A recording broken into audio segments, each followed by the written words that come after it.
Hi folks, you are already familiar with the LTSpice UI and toolbox. In last couple of episodes, you have become familiar with the construction of basic CMOS circuits such as inverter, NAND, NOR, and OR and XOR gates. In this episode, we will construct a CMOS XNOR gate using 4 monolithic PMOSFETs and NMOSFETs, where the PMOSFETs has double the area of the NMOSFETs for mobility balancing. We will apply pulsed waveforms shaped like square waveforms as the two inputs of the constructed XNOR gate. The two square waveforms has different on time and off time to cover all the truth table combinations of the constructed XNOR gate. We will apply proper DC biasing voltage and transient analysis to check the functionality and performance of the constructed XNOR gate. So stay tuned, stay focused.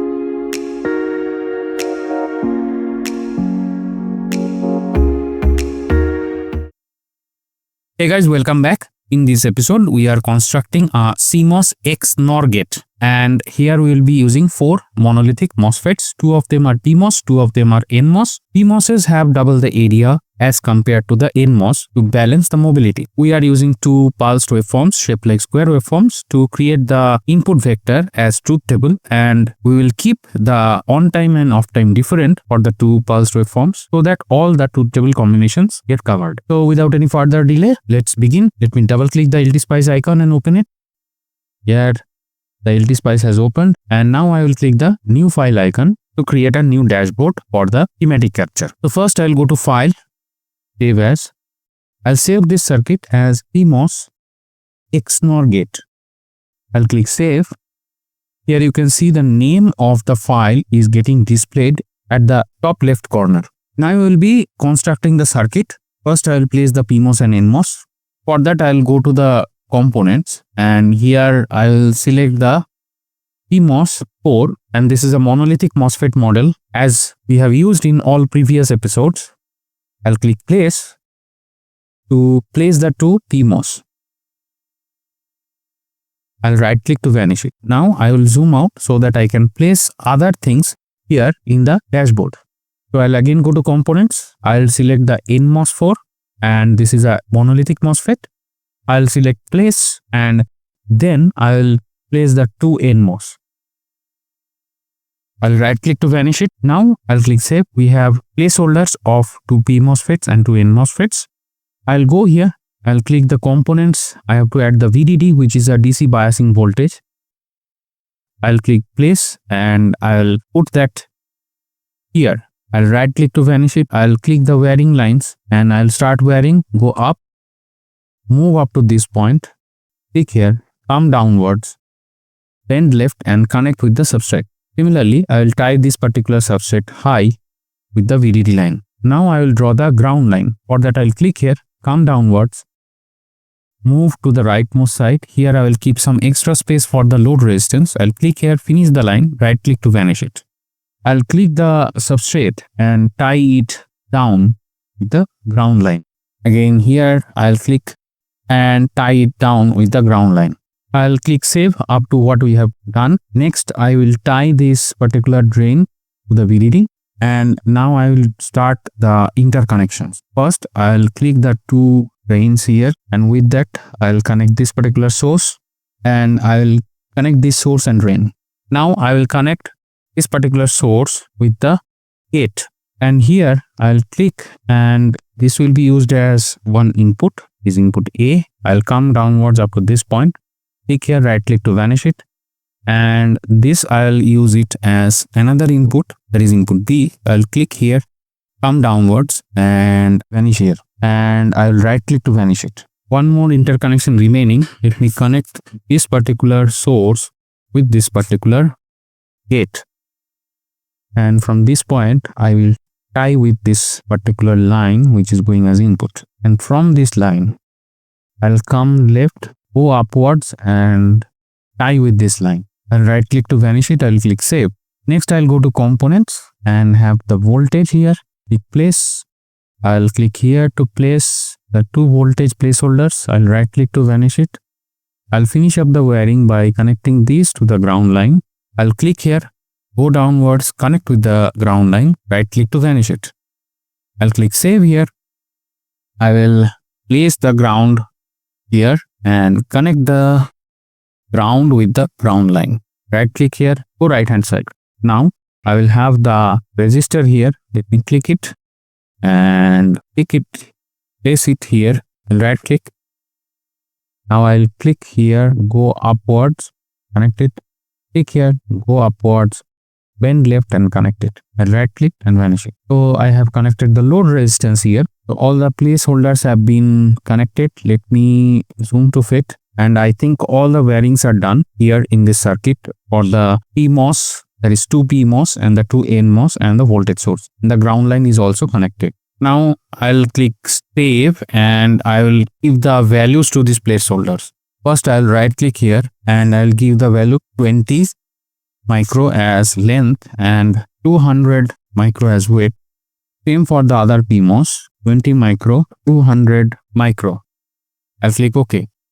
For the NMOS, the area will be half. So to do that, we'll keep the gate length same as 20 micro. However, we'll reduce the width by half and it will be 100 micro. Let me click OK. And I'll do the same thing here for this particular NMOS, 20 micro, and this is 200 micro. I'll click OK to place it. All the 4 MOSFETs are covered and the values have been assigned to the placeholders. And here this is the VDD. So I'll first give a DC value of 5 volt. I'll click OK. I'll rename it to VDD. I'll click save. I'll right click this voltage and this will be a pulse waveform. So I have to move to advanced and from there I'll select the pulse and now I'll give the values. 0, then 5, then 2 micro, 1 femto, 1 femto. Again the T on is 2 micro, 4 micro. Number of cycle is 10. So let me check. 0, 5, 2 micro, 1 femto, 1 femto, 2 micro, 4 micro, 10. So the pulse waveform is constructed here. Theoretical details of the pulse waveform is already shared in our theoretical episodes of the independent voltage source and find them in the same playlist. So let me click OK and you can see the pulse waveform is here. Next I'll click here and I'll also move to advanced and I'll select the pulse. So here I'll give the values to the pulse settings. Will be 0, V on will be 5, then 1 micro, then 1 femto, 1 femto, then it is 1 micro and this is 2 micro. And number of cycles here is 20. I'll click OK. So another pulse source is defined. If I come to the right hand side, this load resistance has to be renamed. Here I name it as R load. Click OK. Give a value that will be 100K. I'll click OK. So you can see, let me zoom to fit. Everything here is given. One more thing remaining, I have to give the pin name. So this is input A, type is, I click OK and I'll place it here. Then again I click the pin icon, I give the name B, type select is input and I click OK and then I place it here. Right click to vanish it, I'll click save. I go to the right hand side. Here I give the name A XNOR T. And I put a hyphen in between so that it is well visible. So this is A XNOR B and the direction is output. So I'll click OK and I'll place it here. I right click to vanish it. Then again I click the zoom to fit button. So the entire circuit is visible here. We have done the entire circuit construction, that means the wiring, placing, giving the values to the placeholder. Now I will click the save. I go to view and check the SPICE netlist. Now I will scrutinize here. You can see we have 2 PMOS of 200 micro width and we have 2 NMOS, right, of 100, and mistakenly this has come as 200. So I have to rectify here. And we have the voltage, DC voltage 5 volt. The pulsed waveform is here. Okay, the 2 input pulsed waveform. We have a 100K load resistance. MOS models are there which are coming from the library file here. And we are also missing the .IC and the .tran necessary for the simulation. So I have to rectify 3 things. One, I will correct the width of this particular M4 NMOSFET where it will be 100, and I have to add the .tran and .ic. So let me close this netlist. I'll right click on the NMOS, and here I will correct the value 100 micro.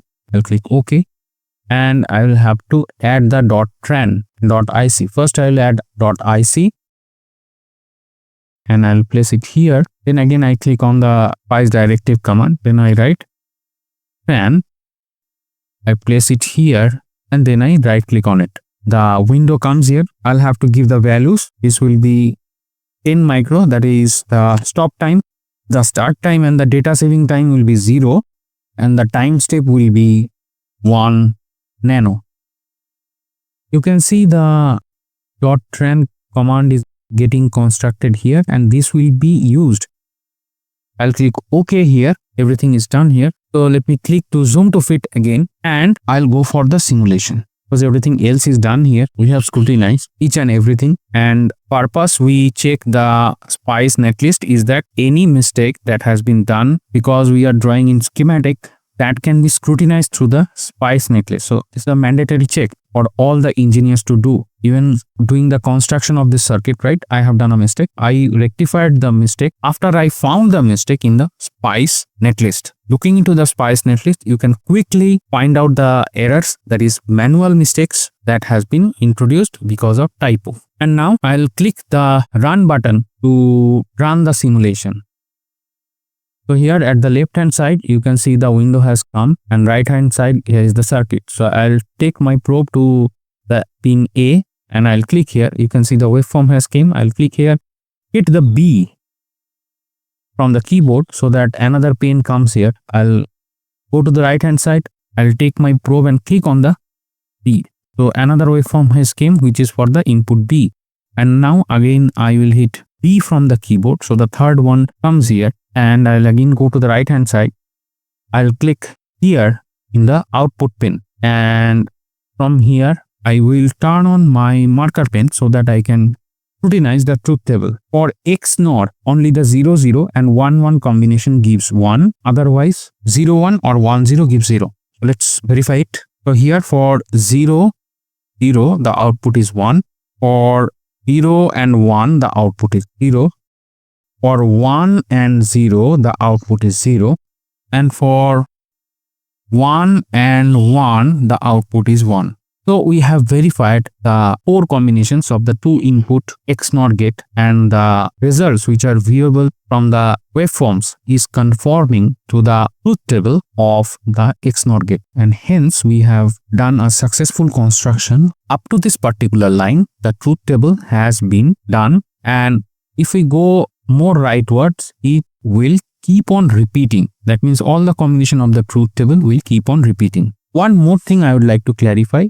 Say from here up to this point, we keep the voltage level as high, that means 1, and say somewhere this point, we keep it as low to 0, right? So this is absolutely okay to have a 1 here, and this is also 1.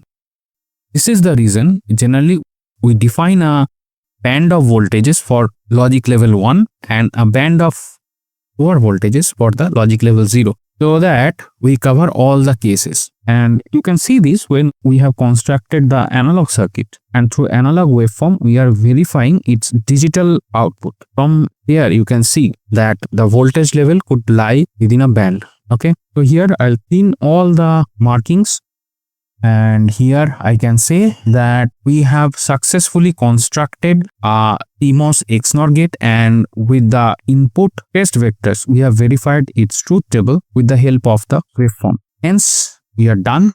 Thank you very much for watching up to this point, and don't forget to like, share and subscribe. In case you have some dislikes, put that as comments in the comment section down below, and bye for today.